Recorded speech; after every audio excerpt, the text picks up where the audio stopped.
interested in world music. I am too. Yeah. I really get a great deal of joy, even though I don't study any world music in with any seriousness. But I do enjoy listening to all kinds of music of the world. I find it feeds me, and sometimes I'll listen to a shakuhachi from Japan, or I'll listen to a flamenco singer from Spain, and to me, they're all different forms of blues. That's interesting. That's interesting. I was watching the video of that Resonations 2010, that peace concert. Oh, yeah, you saw that, yeah. It was webcast. That was interesting. That was wild. Yeah.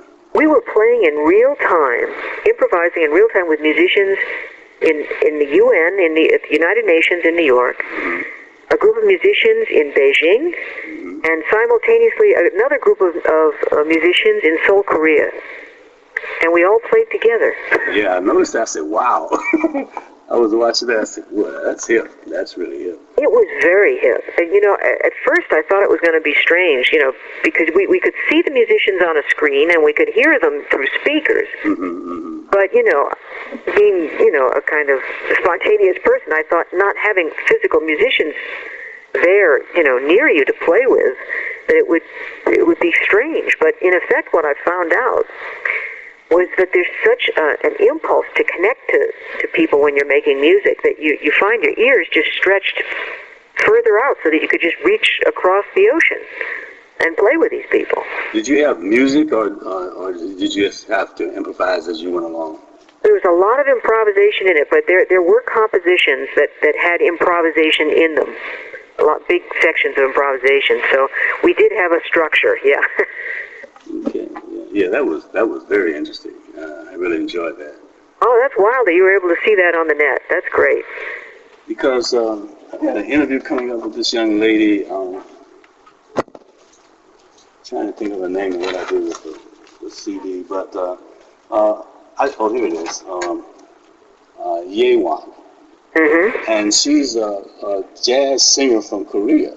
And I had no idea that was, even though I was looking around to find out whether or not there were jazz musicians or singers in Korea.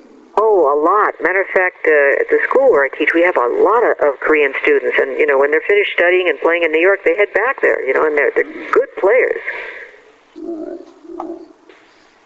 All right. You also play, I know you play the standards, of course. That's the way you improvise a lot, right? But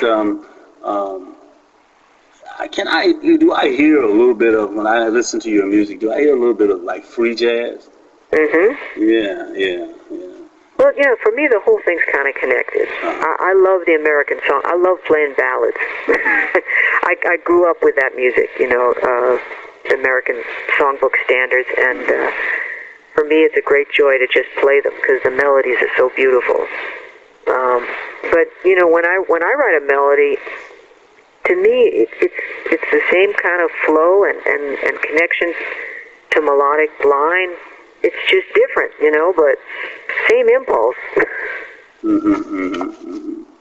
I got you.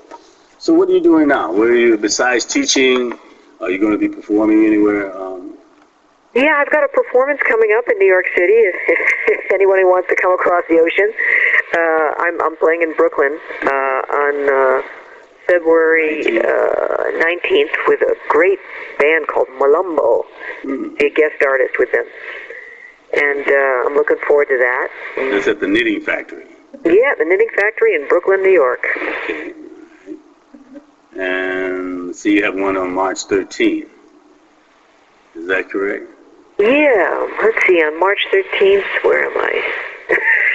That's Imagination. Oh, yeah, March 13th. And I do these kind of concerts and discussions. Right. Called the Philoctetes Center for the multidisciplinary study of imagination. They also put these programs that we do on the web, and I'm going to be there with some world music musicians who I've worked with in the past. A Chinese pipa player by the name of Min Xiao Fen, a Korean kamungo player by the name of Jin-hee Kim, and a great tabla player by the name of Samir Chatterjee. So we'll be there talking about East and West.